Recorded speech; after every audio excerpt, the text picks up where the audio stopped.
Hello and welcome to Straight Talk Africa. I am Peter Clottey. Today I have the honor to celebrate the 20 years of Straight Talk Africa on air. Welcome to your show, Shaka. Now, due to the global COVID-19 pandemic here at WEWE, we are following CDC guidelines and maintaining proper social distancing. So Shaka and I are sitting at least 6 feet apart inside our studio. For 2 decades, Shaka is the host and managing editor of Straight Talk Africa. He has interacted with African heads of state, religious and political leaders, as well as opposition and insurgents. Shaka has always strived to tell the African story and to bring the best news and information to Africans on the continent and beyond. It is my honor, Ndugu Shaka, to welcome you to your show, 20 years in the making. I have to say, Ndugu Peter, that I am profoundly honored and exceedingly humbled to have the opportunity to be hosted by you on this special edition of Straight Talk Africa. So let me ask you, Shaka, what do you think has been the significance of Straight Talk Africa, 2 decades in the making and still continuing? I think that the significance of Straight Talk Africa, in my view, is that first and foremost, we have survived. Mind you, we actually went on air for the first time on August the 2nd, 2000. And beyond merely surviving, Ndugu Peter, the program has, in fact, become a sort of show of record in as far as the African continent and the diaspora are concerned, to such an extent, Ndugu Peter, that it has inspired a lot of youth, a lot of people who can't wait to be journalists, and in fact become a sort of Shaka Sali. Well noted. Now let's go to Zoe Leodaki, Straight Talk Africa's producer, who takes us on a brief journey down memory lane.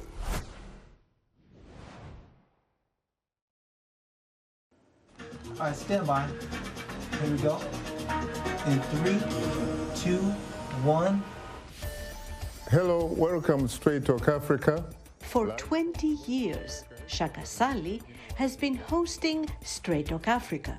The first show aired on Wednesday, August 2nd, 2000, and since then, it has covered major developments and trends on the African continent, analyzing socioeconomic realities and ramifications in a balanced and objective way, while providing a platform for the audience to interact with newsmakers. Why should we believe what you are telling us? At the time it was created, many African countries depended on international broadcasters for objective news, and Straight Talk Africa skillfully filled that void. We talk about politics, health issues, elections. We talk about corruption. We had very large audiences in Nigeria, Ethiopia, and there was a need for a program sort of along the lines of call-in shows in European countries and the United States, where people could ask questions, could get some context for what was in the news. The idea for Straight Talk Africa television program was groundbreaking at the time. Until then, VOA African division shows were broadcast on radio, but this show was going to be aired on television, simulcast on radio, and include telephone callers from the continent and the world. The host of the show, Shaka Sali, had been at VOA for a number of years and had the reputation of being an excellent analyst of African issues. He insisted that he would not only interview newsmakers, but also give a voice to the voiceless. We attempt to discuss issues, for example, that reflect the interests of the people. I have contributed once to the show, and I was humbled when Shaka Sali, called me back. In the 20 years Straight Talk Africa has been on air, it has produced over 1,000 shows and hosted over 100 guests per year. The program's topics range from politics and security to education, women's rights, environmental issues, civil society initiatives, to efforts to beat Ebola and COVID-19. I never take anything for granted. Each show is a new show as far as I'm concerned. We have nurtured this tree and developed a program that develops intellectual curiosity of the continent and demystifies the stereotypes about Africa. Straight Talk Africa often takes an in-depth look at initiatives of the diaspora to aid Africa and focuses on how chess and art can inform social change. Shaka Sali has interviewed many African leaders during his 2 decades helming the show, including former Liberian President Ellen Johnson Sirleaf, who was also the first elected female head of state in Africa, Kenneth Kaunda, the first president of Zambia, and Lazarus Chakwera, the current president of Malawi. And I look at myself as a servant of nothing but the truth, a servant of issues, not a servant of personalities, not a servant of ideology, not a servant of politics. Generations of Africans have grown up watching, listening, and interacting with Shaka and his guests. He provides a meaningful forum for the political truths taking place in their countries. Many fans talk about the Straight Talk Africa University that gives free lectures every week. When my dad used to tell us to watch your show, when he's back from work, he's going to ask us questions. That helps me to learn more stories of Africa and also to know other places as well. Straight Talk Africa is destination viewing and listening. And after 2 decades, the program continues to leave an indelible impression on Africa's ever-changing political and social landscape while providing a blueprint for younger generations of aspiring journalists. I'm profoundly honored and exceedingly humbled to have the opportunity to host you for the first time on Straight Talk Africa. Zoe Liudaki, VOA News, Washington. Well, Shaka, what an amazing career. I want to go back to the show when it started. At the time, you were a respected radio co-anchor of English to Africa's flagship program, Africa World Tonight, and an analyst on the WorldNet television show, the Africa Journal, hosted by VOA's Maimouna Mills. Why wasn't this enough in Ndugu Shaka? You know, the media landscape on the African continent was changing tremendously. It had for years been dominated by state-controlled media. There were only a few countries, perhaps like South Africa. You could probably talk about Kenya. You could probably talk about the Republic of Ghana, which had independent platforms. So I really felt that since the African continent had recently opened up, there was a void that needed to be filled by a program such as Straight Talk Africa, which, by the way, was triggered largely by the fact that when I was doing my graduate work at UCLA, the University of California, Los Angeles, doing history, film, and cross-cultural communication, I discovered how important oral traditions were when it came to African history. In fact, none other than Alex Haile himself, the author of the best-selling Roots, and of course the autobiography of Malcolm X, he had traced his origins, his roots, from the Republic of the Gambia by following through the process of African oral traditions, going through the griots and all that kind of stuff. So I felt that there was a need for a program for Africa where people would be free, for example, to interact, and in some cases, in fact, have unfettered access to their own leaders, including their presidents, including their prime ministers, their ambassadors, their chief justices, their bishops, and you name it.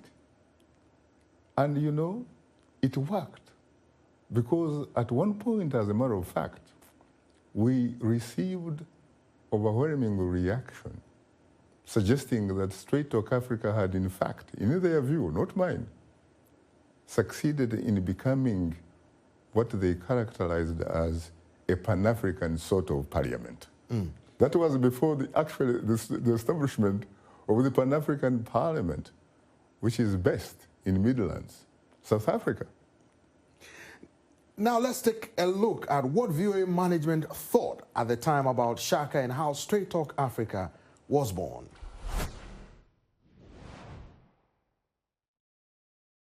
I met Shaka at the University of California, Los Angeles. I hadn't heard from Shaka for like 6 years. He called me one day from New York and he said, hey, Greg, I'm interested in working at the Voice of America. It so happened I had just been chosen to head up the English to Africa service. I spoke with the division director. So Shaka came in, we had lunch, and after that lunch, the division director said to me, we got to hire that guy. He is so good. Live from the Voice of America headquarters here in Washington, I am Shaka Sali. Straight Talk Africa was created just at the turn of the century, from the 20th to the 21st century, right in that period. And VOA was becoming increasingly popular, increasingly relied upon on the African continent. You have to remember, at the time, throughout much of Africa, there was no independent broadcast media. People depended on international broadcasters for so much information. Shaka has played a tremendous role the last 20 years by trying to bring civil political discourse with the opposing views. He has brought actually government officials and opposition leaders to the table to discuss issues, burning issues of the country. So I would say that it's not only informing people, educating people, but also Shaka has helped also to establish a new culture. That means civil political discourse. Shaka was in some ways a sort of transnational African person. He was somebody who achieved what some people might have regarded impossible at the time, but a sort of African identity, not just a particular national identity. And he was able to get people to talk with him as a result. He has interviewed high-profile head of states, political activists, opposition leaders, NGO leaders. I remember now Paul Kagame of Rwanda. I remember Yoweri Museveni of Uganda. I remember the late president, Mr. Atta Mills, who gave him the interview straight talk from Ghana State House, from the palace. These are all Shaka Sali's achievements. And you could see in the way that the audiences just grew. All our research was telling that.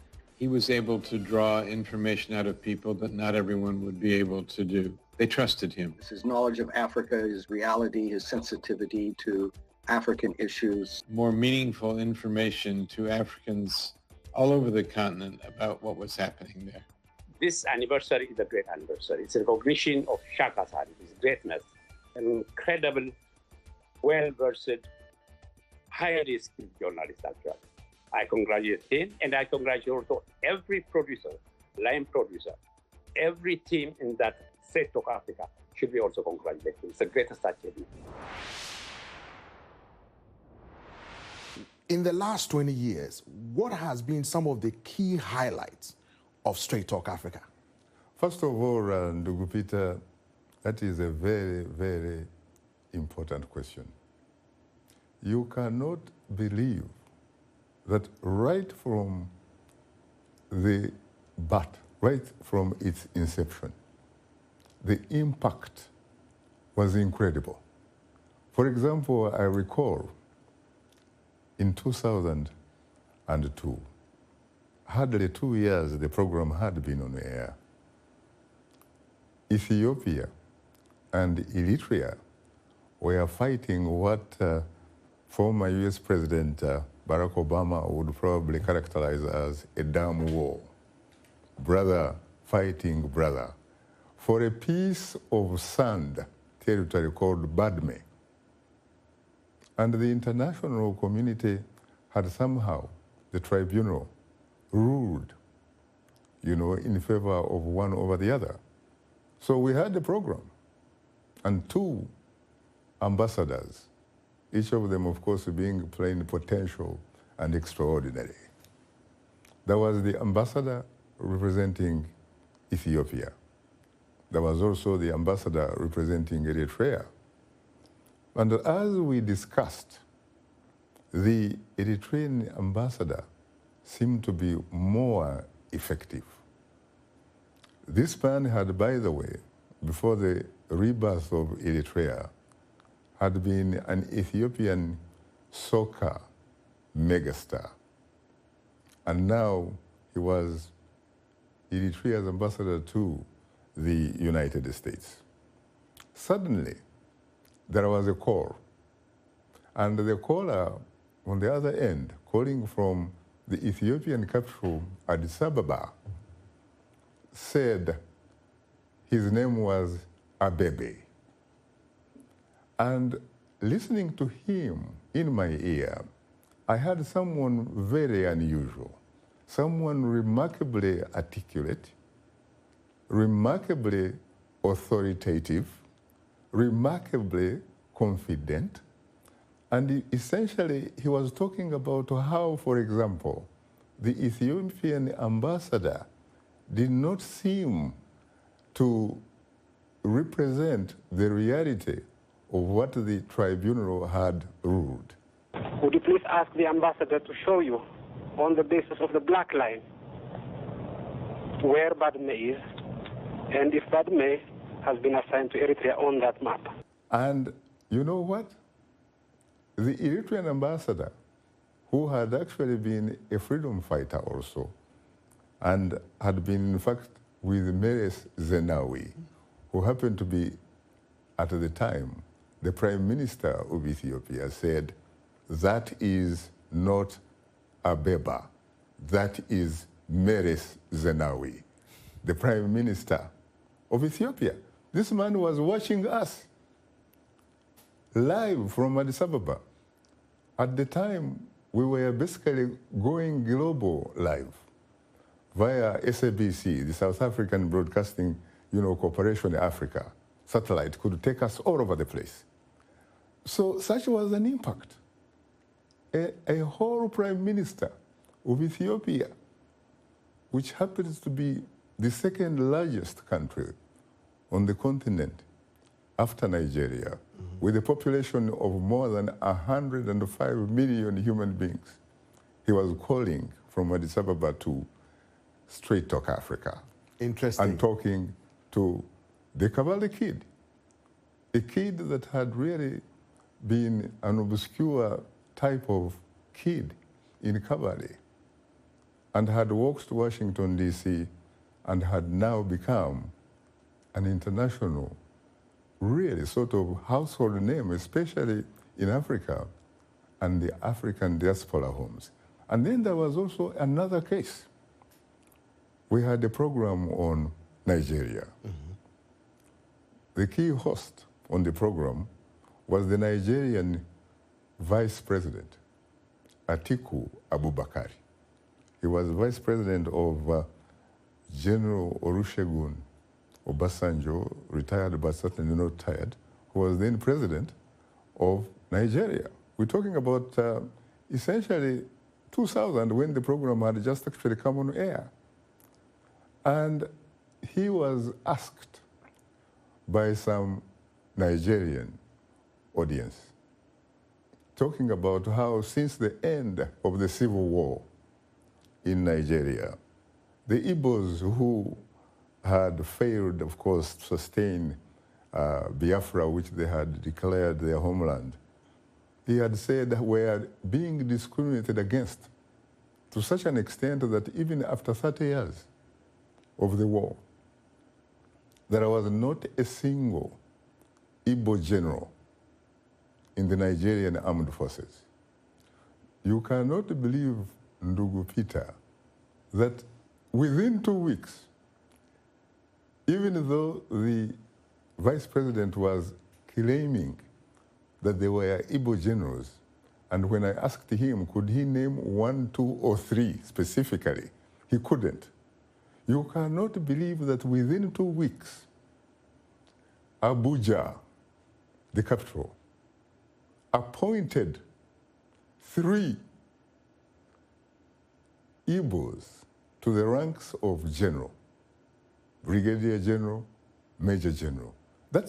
Such was the impact that came with Straight Talk Africa. Meaningful impact. Well, during your 20 years on the helm of the show, you have worked with a number of producers. We caught up with a few of them.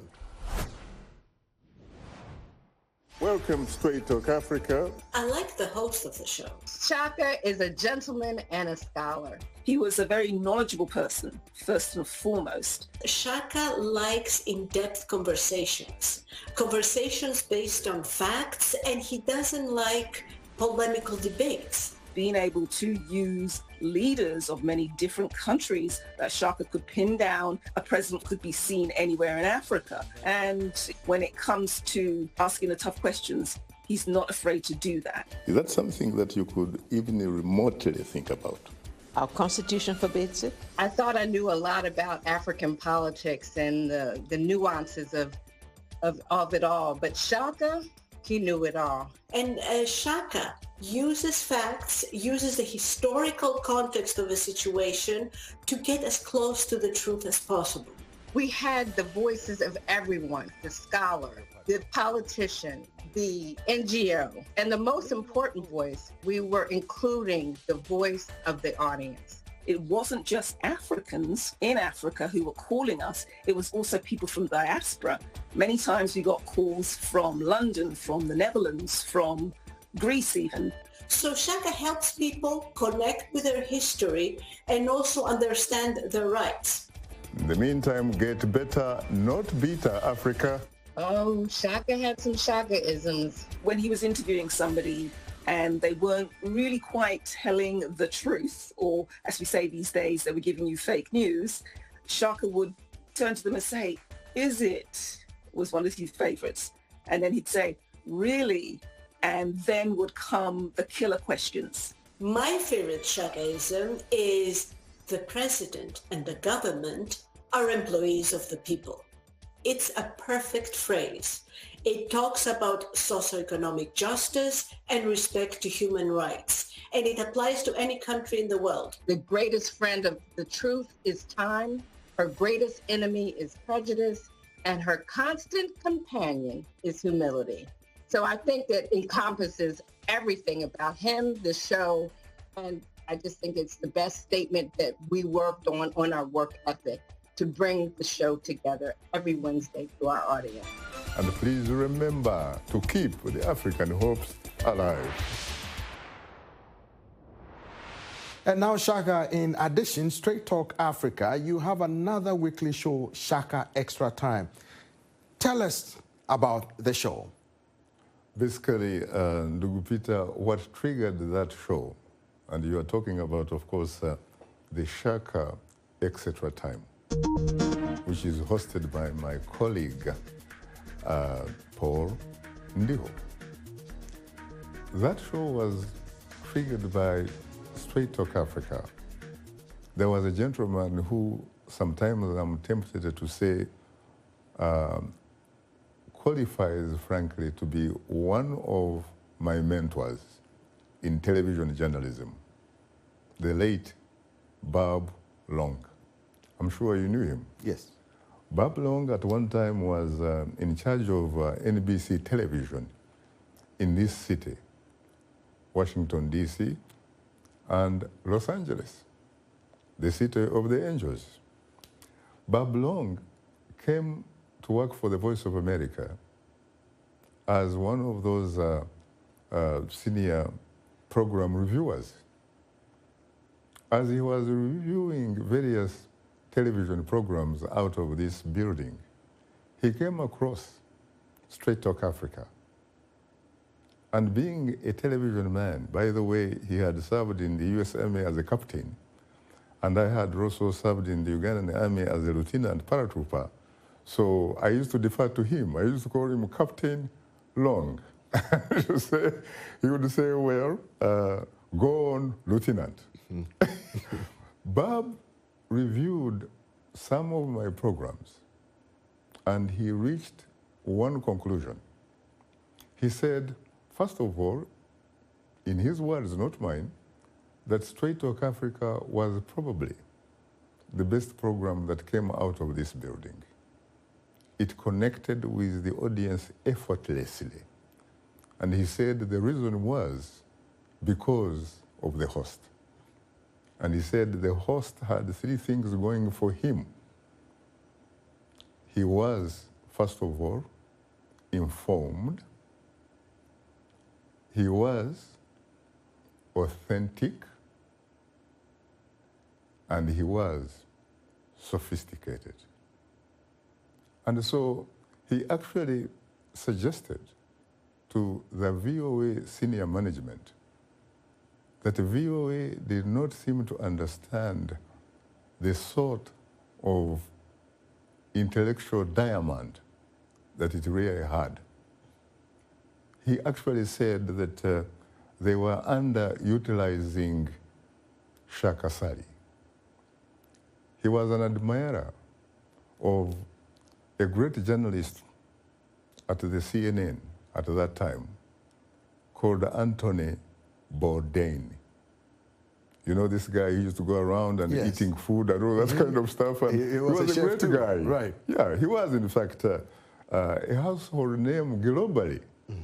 So Bob envisaged Shaka Sali becoming a VOA sort of Anthony Bourdain. When that didn't work out, he basically sold the idea of having a sort of program where Shaka every week would get an opportunity to interact with his audience.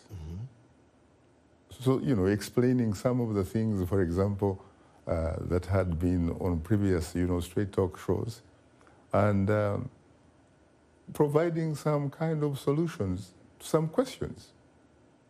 And you can't believe it. That program has actually been on air for 8 years. It started largely as a sort of, you know, a sort of social media. We basically go live via internet every Tuesday. And you cannot believe how many television stations have since picked it up on the African continent because it is in incredible demand. So, my friend, that is how the Shaka Extra Time was born. Some of the reaction has been suggesting that, you know, there are students at universities who have actually been watching Straight Talk, watching Shaka Extra Time, and simply on that basis, they have sort of characterized it as a sort of university where you don't need to pay tuition. Some people have actually told me how they got first-class degrees based on the knowledge they interact with via courtesy of Shaka Extra Time. Wonderful. You are tuned into Straight Talk Africa. We'll have more of our discussion with Shaka in a moment, so stay with us.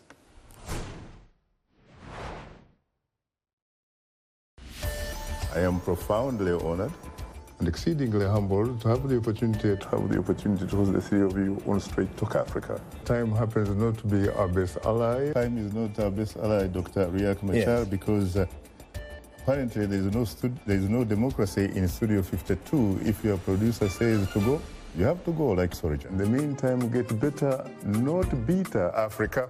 And please remember to keep the African hopes alive.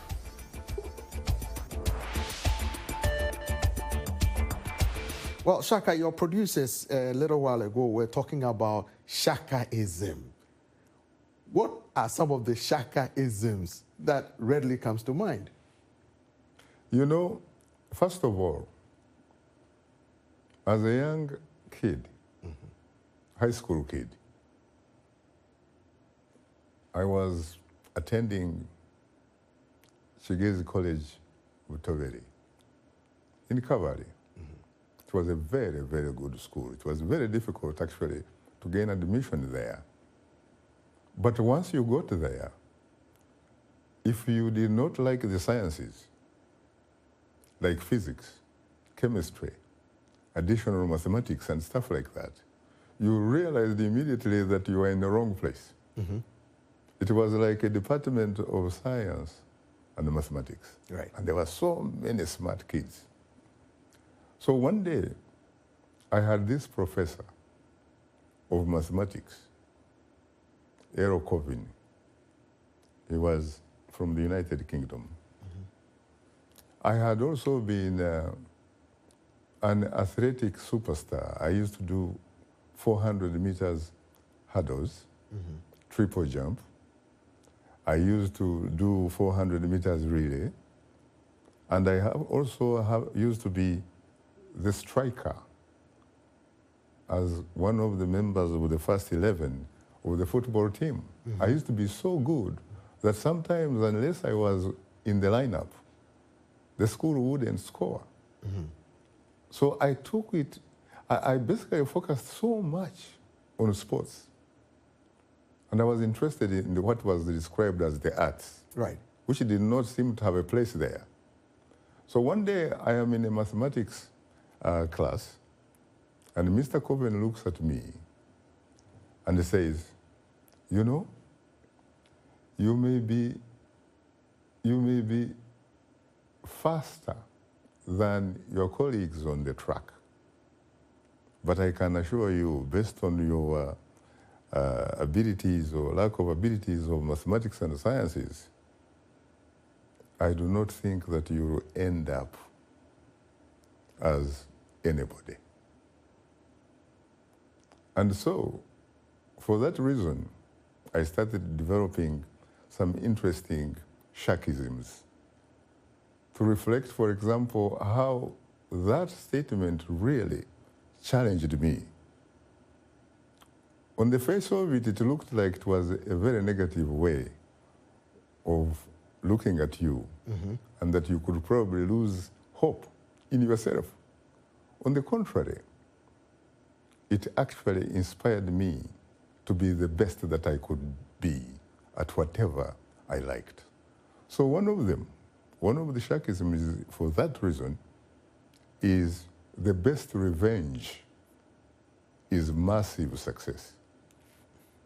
And I think that wherever Mr. Coven is right now, if he were to be watching me or listening to me, I am that young kid who was at Shigezi College Butoveri in the 1960s, who he thought, at least in his view, not mine, that I could not end up being somebody. Interesting. Then, of course, there's another one. It says, all of life is about passion, action, and reaction. To ignore the passion,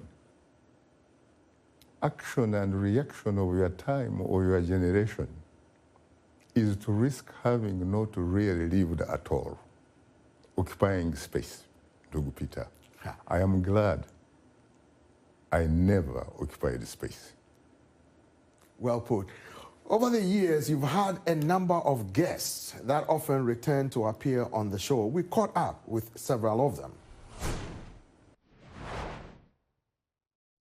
I cannot believe it's already the 20th anniversary of Straight Talk Africa. Absolutely amazing. Welcome to Straight Talk Africa. I am Shaka Sali.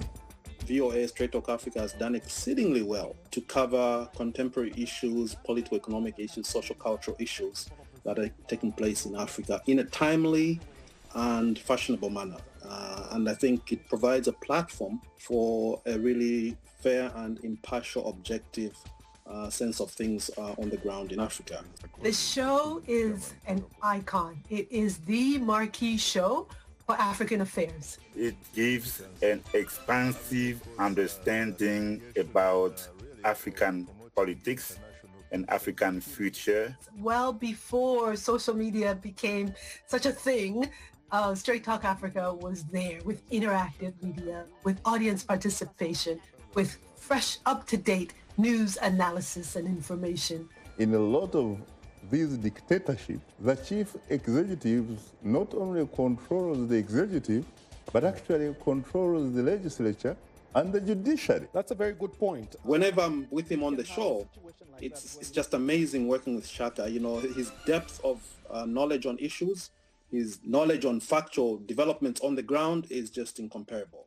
I'm grateful because I believe, as I've been promoting a new dispensation of Pan-Africanism, Straight Talk Africa gave me some exposure. I was in the airport in Kenya and someone came up to me to say, I know you, I saw you on Shaka's show, and we love Shaka. So you recognize that people all over the world, they know him, they trust him, he is honest, he has integrity, he's seen as someone who can speak truth to power, and he's done so consistently for 2 decades and more. How will I describe Shaka? Shaka is an international treasure. He is a gem. A consummate television personality of incomparable standard. He contributed to elevate the consciousness of Africans, and he is a true son of Africa. That is how I would describe Shaka. Well, Shaka, I want to go back in time and talk about the kid from Kabali. But before we do that, I want us to hear from your number of fans from your hometown and beyond. The interesting thing about him was that unlike people like me and many, many others, he did not follow the way things were supposed to be. He, in many ways, was marching to his own beat. And this, of course, in a very conservative society like Uganda at the time, was alarming to our parents. But we, the young people, secretly admired him because Shaka was always into the movies, and Shaka, of course, he quit school, high school, and joined the military. And this, our parents thought this was the worst thing a person could have done. And they, in fact, even warned us not to associate with him because he would be a bad influence. Such was the conservative society in which we lived. But of course, time has proved him right.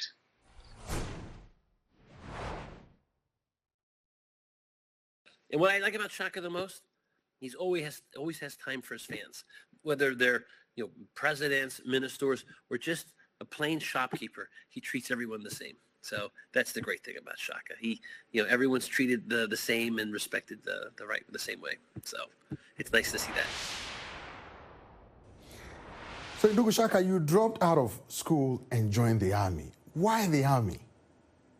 Because it was probably the only institution at the time that would help me realize something I came to like and admire so much when I was very, very young, interacting with Hollywood via cinema.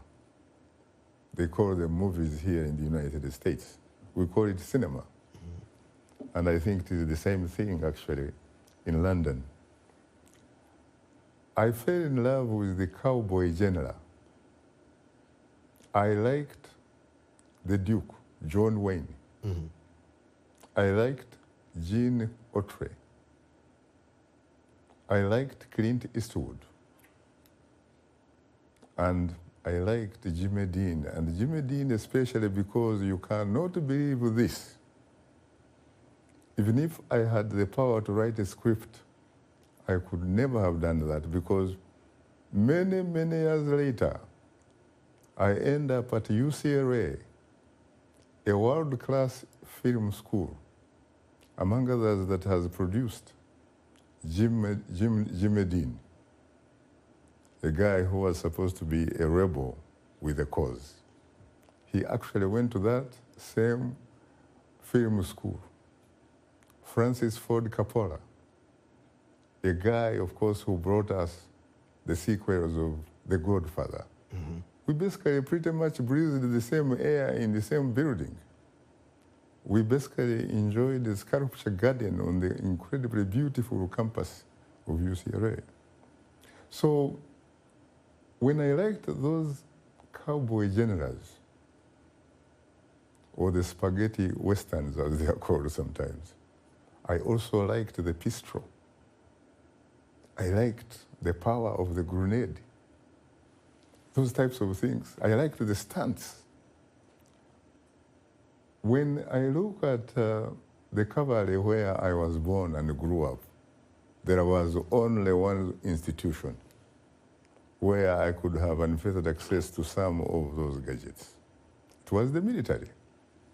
And I was, as I told you, an incredibly good athlete.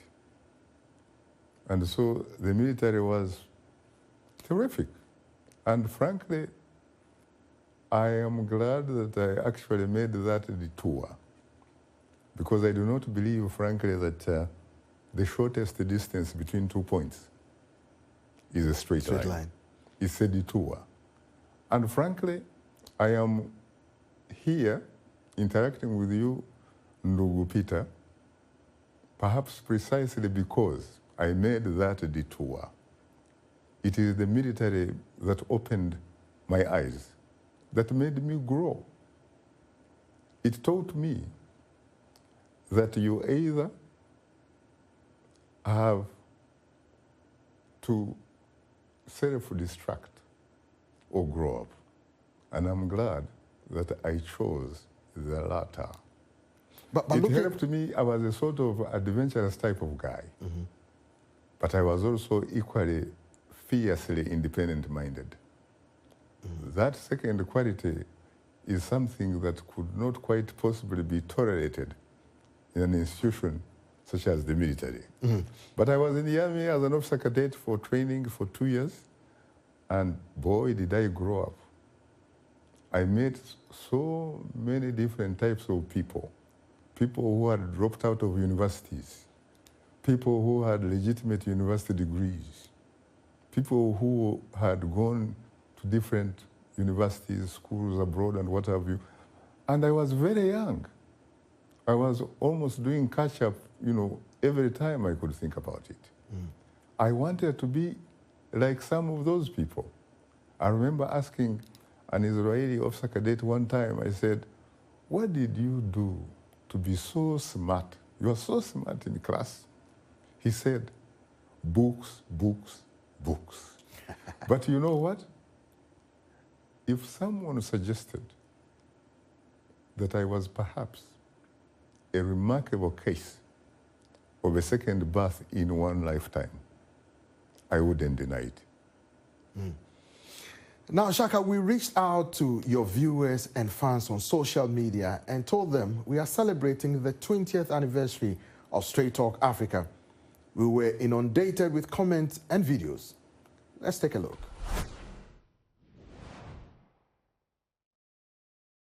I like the matter, the way in how you press your panelists on Straight Talk Africa, the way you introduce it. Hello, this is Straight Talk Africa. I started following this program. I was a very young man, but I've been following you on how you're doing your things. So you are a good example of moderators doing such programs. You have enlightened many Africans and have opened our eyes to know a lot of what is going on in the world. You enlighten us about the crisis in West Africa, Sierra Leone, Liberia, and Nigeria. You also enlighten us of the natural disaster. I enjoy your program. It tells us about what is happening in Africa in all aspects of life, economically, socially, and politically. And also it tries to suggest the possible solutions to the challenges and the problems that are facing Africa. Shaka, first of all, inspired me to go to WEWE, and Shaka I've learned a lot of things. We have united Africa by using some of your words saying, keep Africa whole alive. I remember that the VOA's Straight Talk Africa was one of the reasons I had to get my own shortwave radio then as a student, and I must say that indeed I've been enlightened. I'm also encouraged by the passion and commitment with which Mr. Shaka Sali anchors the program, which has made me glued to the Voice of America from 2002 till date. It's a hammer that hits the nail on the head, straight into mend the issues in Africa. And I love Shaka Sali just because he's always straight on the point when he brings a guest in the studio.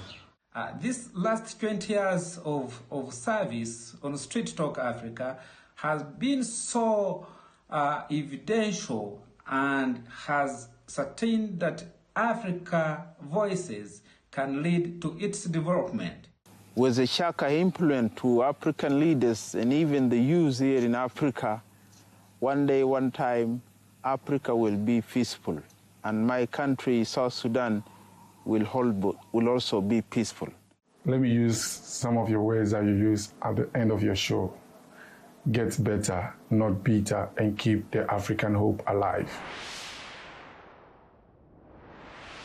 Well, so, Idugu Shaka, looking at your background, what really triggered your interest into plunging yourself into journalism? After all, you could have been comfortable. You were in the army. You could have been, made a lot of money, traveled around. What made you plunge yourself into journalism in the first place? What triggered it? Well, first of all, as I told you a little bit earlier, I was this sort of kid that was very adventurous. I honestly liked having a good time.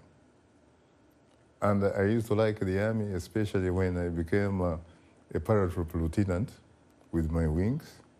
Very, very dapper uniform and stuff like that. And I would on occasion drive some sports cars and stuff like that. And, go on very good dates, go to good restaurants, go to movies, and you name it. Drive-in cinemas and stuff like that.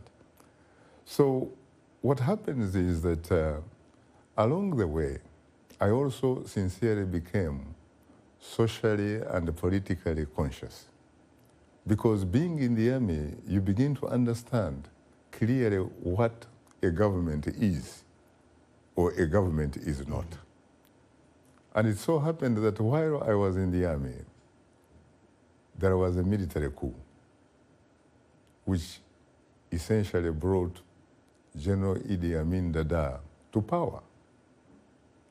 And for the first time, I started questioning whether in fact it had been a good idea to begin with to be associated with that type of institution, which was abusing power, which was torturing, intimidating, and in some cases really killing innocent civilians. Killed many of my, officer cadet, colleagues, killed many of my officer colleagues. The army gives you an opportunity to bond. To be honest with you, ever since I left the army, and you are talking about really almost 5 decades, life has never been the same for me. I one time, in fact, described how I felt to a former president of Botswana, Lieutenant General Ian Kama, Seretse Kama, retired but not tired. He asked me when I was, just before I interviewed him, that ideally, what would I have liked to do? I told him that if I had been born and grown up in a democratic society, I wouldn't have minded being a general. But then I said, since I wasn't, I think the best thing that could ever happen to me is to be a journalist. And part of the reason, frankly, is, again, keeping in mind that I was a very adventurous guy, very fiercely independent-minded.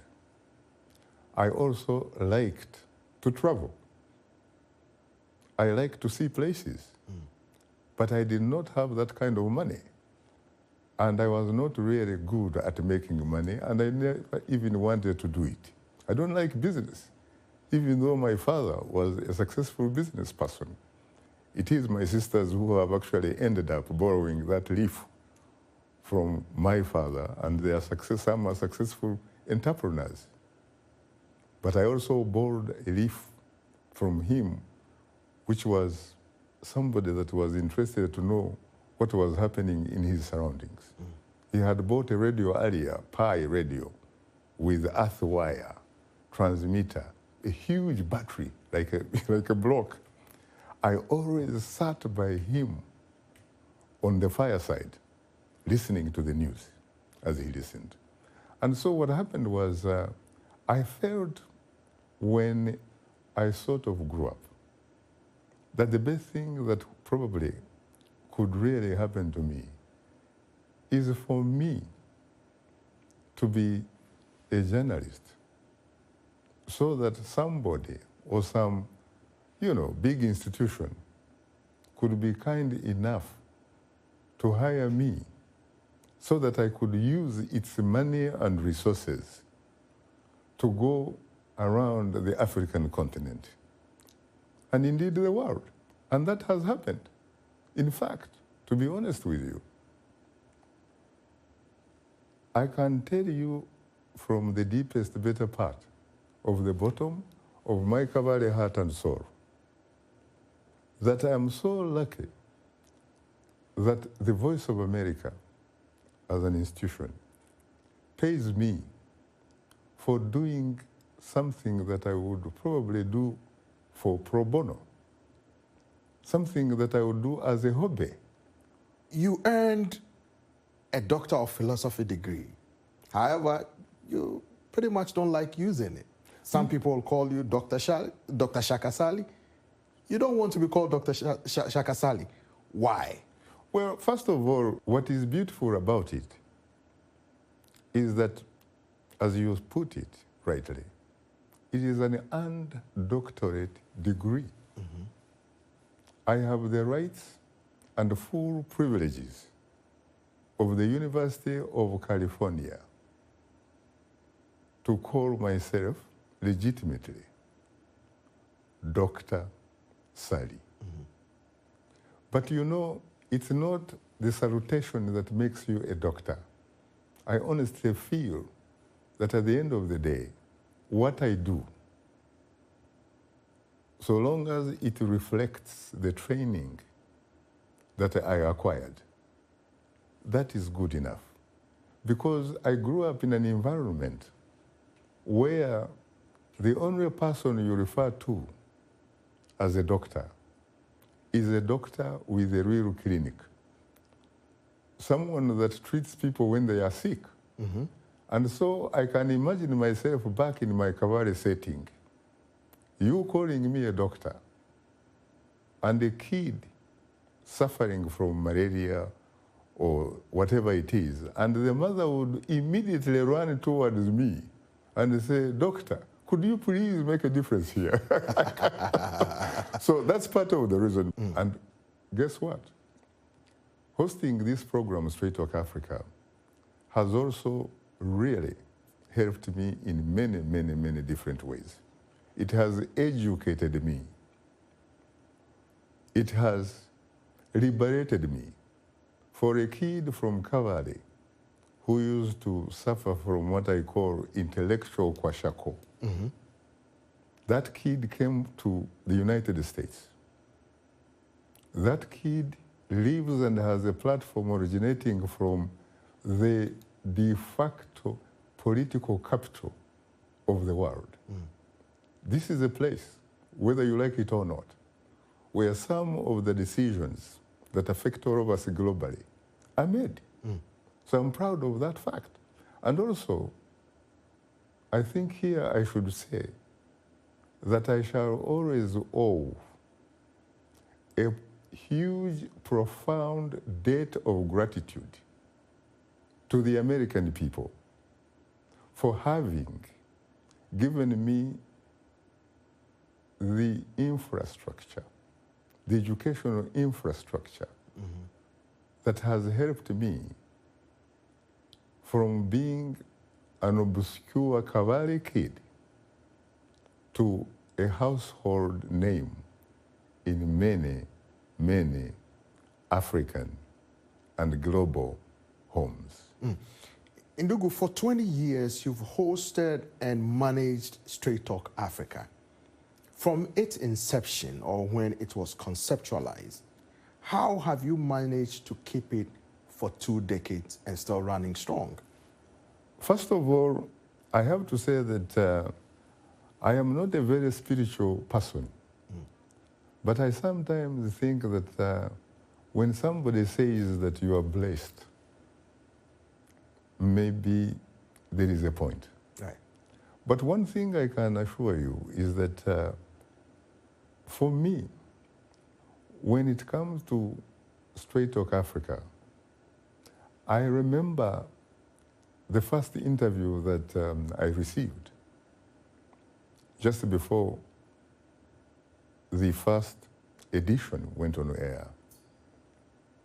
The journalist, asked me, what will it take for you to consider yourself a successful host of Straight Talk Africa? I remember immediately, spontaneously saying that if I could first and foremost remain authentically Shaka Sali, the kid from Cavalry, I would have succeeded. And frankly, I think there is abundant evidence to suggest that we have succeeded because we are still alive. You cannot believe how many doubting Thomases were there. And so what happens is that I basically see myself essentially in the audience. And the audience apparently also happens to see itself in me. So we resonate. That is the secret. Well put. To conclude the celebration of the 20th anniversary of Straight Talk Africa, it's my esteemed honor and pleasure, distinctly, to call on the indefatigable host and managing editor of the show, Shaka Sali, to sign off for us. Thank you so much. Get better, not bitter, Africa. And please, please remember to keep the African hopes alive.